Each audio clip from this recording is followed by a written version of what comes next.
also say, if you have a better idea for Labor's slogan, text me or ring in during the course of the morning. I want to crowdfund. They can probably call the printers and get the next run of bumper stickers. Stop. We've got to be able to come up with a better sort of campaign cry for Labor this election than iffy or whiffy. But it is iffy and whiffy at the moment. I reckon we can sort it out. That was hilarious, Sean. Please post so I can share. Well, we will, particularly if you're a Platform Plus member, I've got to say. Well, while all that is going on, national... and look, it's a crazy world that we live in. I said to the buddies I was fishing with, look, if someone would just fix all the potholes, because I tell you what, the Desert Road, State Highway 1, Lower North Island is rubbish, I'd vote for them. And what do you know, National say we're going to fix all the potholes. Well, you know, the proof of that pudding is in the eating, isn't it? But also, and I went on social media about this, I've fished a long time, and most of my friends don't, well, I don't know, I don't have any political views, and politics isn't a thing that me and my mates, when we get together, spend an awful lot of time talking about, believe it or not. I'm not a hugely partisan political person. But I have got a mate I've fished with for a long time. He's look, just some sort of snowflake, born-again snowflake. He liked Helen Clark. He liked Jacinda Ardern. He's lived in, like, the leafy suburbs of Auckland. He's been in advertising. Don't know why he's my friend. He's a pretty good fisherman, though he's mean to dogs now. And he did mention politics when I arrived for the week, and he said, can't bring myself to vote Labor. Well, after I'd recovered from my cardiac arrest, I said, What? You're not voting Labor? He said, No, I cannot bring myself to vote Labor. I said, so you're going to vote Nat? No, I'd never vote for those bastards. And I said, so where are you going to go? He said, I'm going to vote ACT, which I thought was quite a leap from Labor. You would have thought National was your intermediary, like your methadone, to wean yourself off Labor. But he said no, and he said because of co-governance, and because of the economy were the things that were sort of driving his thinking. Co-governance and crime as well. So ACT, it would seem, I put that on social media, a lot of people said, yeah, I'm picking ACT. So ACT are having a good campaign thus far, and yesterday they released their list of candidates, which is the ranking of who would get party vote seats. The way that MMP works, you stand in an electorate, but you go on the party list, and high on the party list means you're more likely to get into Parliament. ACT has a crack at Epsom, obviously, maybe a crack, my apologies, maybe a crack with Brooke Van Velden as well, but its list is important. It was unveiled yesterday, and to talk a little bit about that, we are joined by David Seymour. David, welcome. Just before we start, who are you doing it for? Well, we're doing it for the average person who's sitting there saying, you know, do you have opportunity in New Zealand? If you're born poor, do you get a chance to have a world-class education? Maybe end up, you know, at Oxford or Harvard, having started in rural New Zealand. And if that's not quite your thing, academics, then can you have a society where the streets are safe and your efforts in life will make a difference? If you do the right thing, things will turn out okay for you. So it's pretty simple. It's just the average person have a shot in this country. I don't think they do right now. All right, David, what do you make of Labor's? Well, we've got you here, Labor's campaign slogan. Well, it's helpful. I mean, I did wonder who the hell they thought they were doing it for. It makes me a little bit nervous that they might be doing it for me. Because I look at their track record and so your response is, please don't do it for me. Yeah, well, I just look at some of the things they've tried and how it's worked out. They've been trying to help. I think they've tried enough, to be honest. All we've ended up with is a lot of failed policies, huge amount of division, and a massive stonking pile of debt that is going to take a generation to pay off. So I'm a bit worried that Labor, I think they're in it for me. Have you even got a campaign slogan, though? Has that got a campaign slogan? Well, it's just real change. I mean, it's not. Oh, is that it? Real change? Yeah, it's not something we've gone away and got from an ad agency. It's something that, we've been saying for a couple of years now, we are here to change the government. The government needs to change. I think the country's stuffed if it doesn't. But also it's important that the change in government is real. It won't be enough to have another episode of, red versus blue. I mean, they even have the same leader's name now. You've got Red Chris and Blue Chris. We need to ensure that the change is real, and that's what a party vote for ACT is, and that's what these people we've just named on the weekend are there to deliver. All right, how many of them are there, David? Well, in total there's 55, so we will have a candidate in nearly every electorate, but even if there's no ACT candidate in your electorate, and there's 4 or 5, we haven't sourced one yet, then you can still give your party vote to ACT. Okay, you're at number 1, obviously, on the list. I'm very honoured to lead what is New Zealand's fastest growing political movement. So and Brooke Van Velden at 2.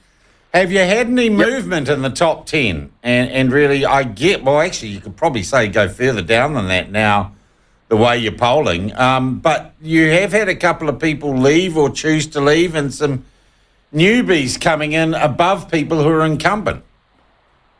Yeah, that's right. So a couple of our MPs that we've had have done well for the last 3 years, but for different reasons, they've just decided to move on. James McDowell put a very touching Facebook post up last night of him and his daughter, and said, "Look, it's been a real honour to be a member of Parliament, and yet, here's me and my daughter. She's, I think, about 4 or 5, and I'm just decided that at this point in my life, I'm going to do other things." And so we understand and support him in that decision. Damien Smith also, was probably nearer to the end of his career than the beginning when he entered Parliament.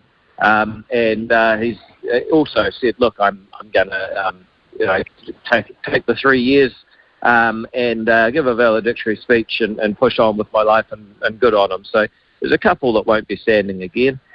There's also a massive rush of new talent. So you've seen Andrew Hoggard, you've seen Paramjit Parmar at our conference, but there's also people like Todd Stevenson, originally a Southlander, been a high-flying corporate exec in Sydney, been involved in ACT since it was first founded. He's coming home, and he's got the skills. He's also a lawyer to go in and be a minister on the first day. So, I won't give you the whole thing, but there's a mixture of old and new. Would it be fair to say it's easy finding people who want to be ACT candidates than it used to be, David? Yeah. I think in a way it's actually got much harder. In the past, some of those dark days, our main criteria were, a pulse and being sort of vaguely on the side of less tax and less government. Yeah. This time it was very, very challenging. We called it the Martyr Marathon because our board that governs the party had to meet for 3 days to interview, and we interviewed 52 candidates for 10 minutes each, so that was a couple of days. And then we also had to sit down and say, well, what should the order be? So it was a pretty challenging exercise, but I'm convinced that the people we've now got are the people that really can make a difference. So if you give your party vote to ACT, you'll get real quality. And I see bottom of the list, a regular caller to the platform, Sean Rush. And we're actually planning to launch a program, David, called Bottom of the List, where we get all the lowest list ranked campaigns, people together once a week during the campaign to get the real oil. Well, if we'd known that, we actually would have. Don't badmouth your candidate. Don't badmouth Sean. No, Sean's fantastic. But look, I'll tell you another time. But Neil Christensen is the man that you want. Oh, okay. I'll tell you, it'll be from a political point of view, from a ratings point of view, for the future of New Zealand, you've got to get Neil up there. Yeah. Look, I want a couple of other things while you've got there, and congratulations on the list. And to be honest, for real change, the campaign slogan I didn't know you have, because they're not quite what they used to be, are they, campaign slogans? They're not like the centrepiece thing they used to be back in the old days of only 2 TV channels and the like. I want to ask you about Matariki and the long weekend that you used to choose this list. Does Matariki survive under ACT? Yeah, it will. I mean, I think there's people that it's important to, and we're not going to begrudge them that. Who? What is important? Well, you look at all the people that have been out celebrating this week. Well, you give people a day off and you say, look at some fireworks. David, they'd celebrate anything. Yeah, I think that's true, but I think that there are some people who genuinely enjoy it, and I think it's really important. We don't begrudge that. We're not opposed to people, celebrating different parts of New Zealand. But here's what is different: is that we recognise that small businesses and employers have been absolutely run over the coals over the last 5 years. It's not just COVID and inflation and labour shortages. It's a constant assault of new costs from this government. So we would actually remove a public holiday. And the one we'd remove is one you might not be aware of. That is the 2nd of January. Employers, most people don't notice it, but employers have to pay the time and a half and the day in lieu if they want to open January 2nd. So we would take the cost pressure off employers and small business. But let people have their Matariki Day. Okay, but the day after New Year's, which is literally the day after New Year's public holiday, would not be a public holiday. That's right. So that means that the cost comes off, the day and a half and time in lieu comes off employers that day. Yeah. Well, you obviously didn't observe Matariki. You were working all weekend, right? Well, that's all I ever do, mate. But like I say. I think it's really important that when Access we want a modern, multi-ethnic, liberal democracy. We don't begrudge Matariki being celebrated. We don't begrudge it being a public holiday. We just need to contain the cost the government's put onto business. And just clarifying, you are in it for the average New Zealander. I'm in it, yeah, but I'm in it for the average New Zealander having a chance. I think that's what's important.